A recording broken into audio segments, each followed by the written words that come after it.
Naruto has always been a series about the Uchiha, and in any case, who the actual characters in the series are.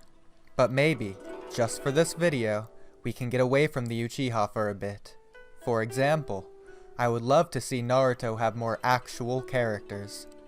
For example, Kakashi having a girlfriend that Kishimoto would actually let make a huge appearance and get her own personality in, or something similar to what Kishimoto did with Sai.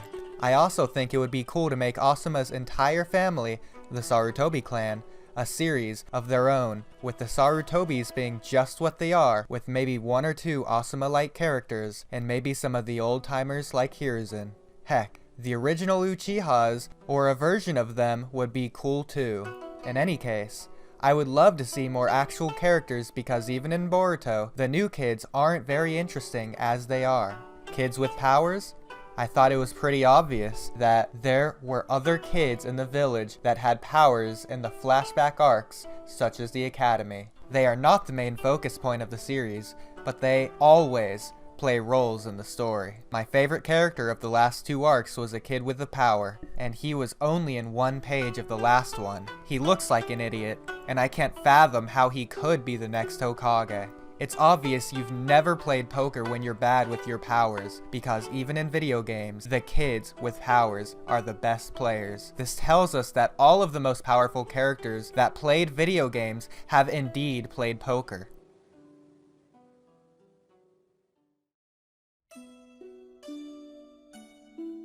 For this topic, as cool as it may seem, I find these types of arguments a little annoying, especially when they seem to come from nothing based on opinion alone.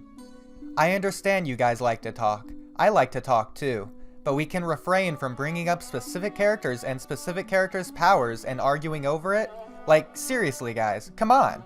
Even that kid with his hand that's supposed to be the power? Or like all the kids who have been shown with the power to create an illusion. They have always been shown to be the best characters in the entire series, but just because they can create illusions, does that make them the best?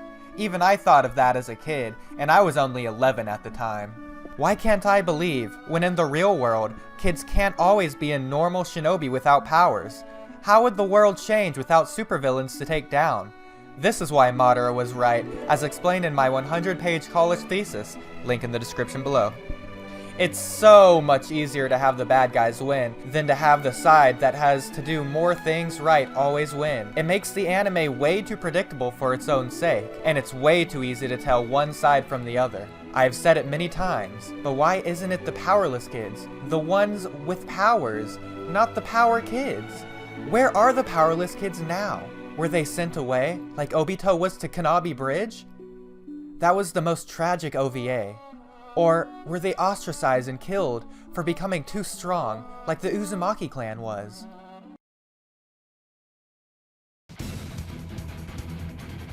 In the end, Naruto is a story about peace prevailing throughout the world, not power.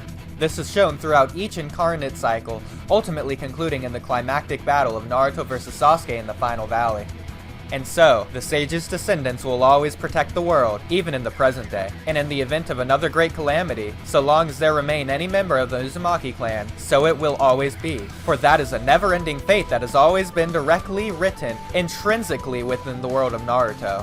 Another factor to consider of these characters and the powers they were born with is designated by their Kekkei Genkai. Their bloodline, the bond between a parent and child. These bonds connect with one another. This is the great treasure, the power that belongs to the Naruto. I am proud. I am proud to be related to Naruto Uzumaki. I am proud to be a leaf.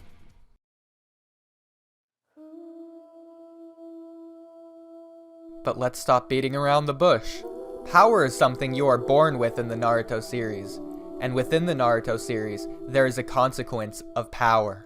The consequences presented within the world of Naruto are the need to dominate in order to survive. Think about this. There are people who are born with the name Hyuga. They are given power from the start and will always have to hide their power or lose it. This was the entire idea behind the plot of Hinata and the idea of Neji and his father's backstory. It was never about fate, but about being born within a family holding power.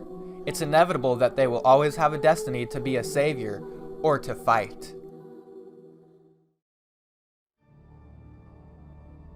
To really allow the impact of this theme to sink in, we must first cross-reference the themes of Naruto with similar themes from other pieces of fiction, and so we must analyze Naruto's sister shonen. When you watch the first episode of Dragon Ball Z, there's a big reveal. Goku and Zuikaku have an exchange. The purpose of life is to fight, right? That's right! The purpose of life is to fight! If you keep thinking, while this is going on, you see that there is, in fact, a message to this, and it's not as flippant as it might seem. Life really does have a purpose, but not the one you might first imagine. Life is to fight, and maybe not be the top dog, because if you win, there's a bigger fight to the finish.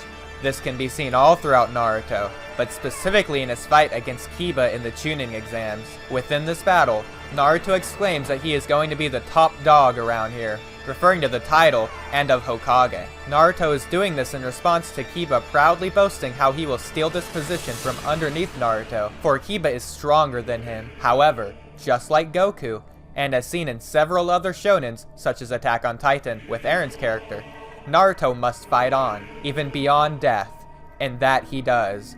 Even when Kabuto stops his heart, he reaches for Tsunade's necklace. In the beginning of Shippuden, when conversing with a defeated Kabuto, Naruto goes as far as claiming that he will bring Sasuke back, even if he is reduced down to nothing but a head.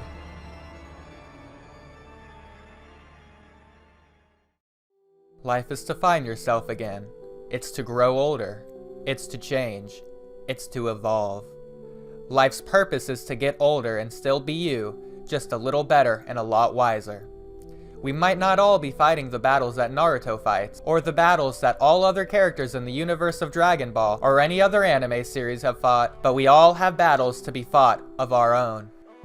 We're all fighting battles we know nothing about, and we all feel this way because we have the power to face even bigger and better battles in the future. So that begs the question, where does one's power come from? The answer has not yet been answered 100%, but some people have discovered a few tricks to it. The truth is that power is something that you're born with, just like in Naruto. The question is, how do you know the difference between a power that is a gift and a power to dominate others?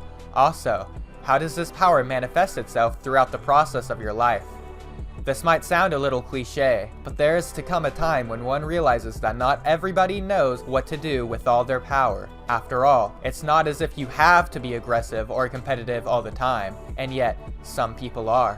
And some people are not. Some are really nice. Some are great leaders. Some are the ones that you will have to call just by walking across the street. Some people will be able to take on more power than others at the age of 20. That's just the way it is. Some people will know how to handle more power than others at 30, and they will still be learning how to handle more power than others at 40, and so on. When you're 5, you're really good at running away. When you're 35, you're really good at being the runner. But that isn't to say that you are eligible for the next Olympic Games. To get to the point, where do you go when you get on base? You go all the way! To get to the second point, you have to take a hard look and fast look. You can hit it to right field and get yourself into the action. You can take it to the right field and try to do damage for your team. Now, is anyone not going to second base or in on the runner? You have to take a hit. You have to protect the runner or keep yourself in as a base. And with that context being set, we can delve into the true meaning of this video.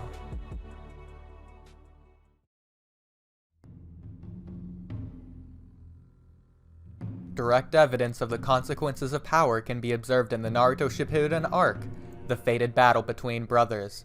Specifically in the meeting between Sasuke and Itachi held within the Uchiha hideout before the fight begins. Sasuke was speechless. The place went absolutely mad when he gave his speech in Leaf dialect. Not to mention, it looked a little more impressive when it was said in the original Japanese anyways. At the heart of the pandemonium, Sasuke looked at Itachi, who was not looking at him or Sakura, or in fact, doing anything at all. "Who are all of you?" he finally asked in a hesitant tone. It was only then that Itachi raised his head and gave Sasuke a cold, haughty glare. "There seemed to be a question of some sort," stated Itachi. His usual stone face had melted into a smile, but his smiles were still narrow. "Don't you remember, Sasuke?" "I do! But you have said that our father knew the history of the Uzumaki clan too." Sasuke just looked completely inhuman. He just stood there and stared at Itachi. Then he said to him, in almost perfect Uchiha code, "What kind of freak are you?" Itachi responded by turning his back on the emotional blonde and leaving the hall. The scene within Naruto shows us the consequences that come with being born with power in the shinobi world. Illusions do not equate to reality. It is best shown within Itachi's story in this scene. The consequences that come with power are fierce, steep, and brutal. They are nothing else at the end. Itachi is the absolute embodiment of this. So many of you like to pretend the shinobi world doesn't exist. It is part of reality and affects most, if not all, people that live within it. Some will say to themselves, if I have it all figured out, why write about it? But it's pretty obvious. But that is such a lie. Life is not as easy as it seems. Life sometimes comes at you like an avalanche. You have to trust what you can to try to survive. The path that others walk is always different from yours. To say that things in Naruto are easy to understand, but are not real is akin to those that play games.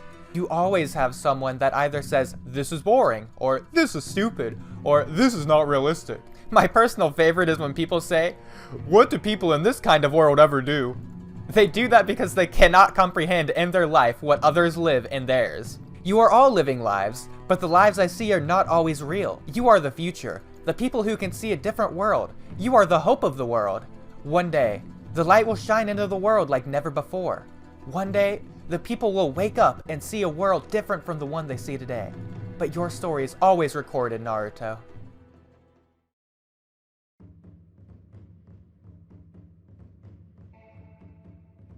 How can I forget the world that made me who I am? I am a byproduct of society, and I am a byproduct of the shinobi world. The path to both the beginning and the ending this is the same, but the route is different.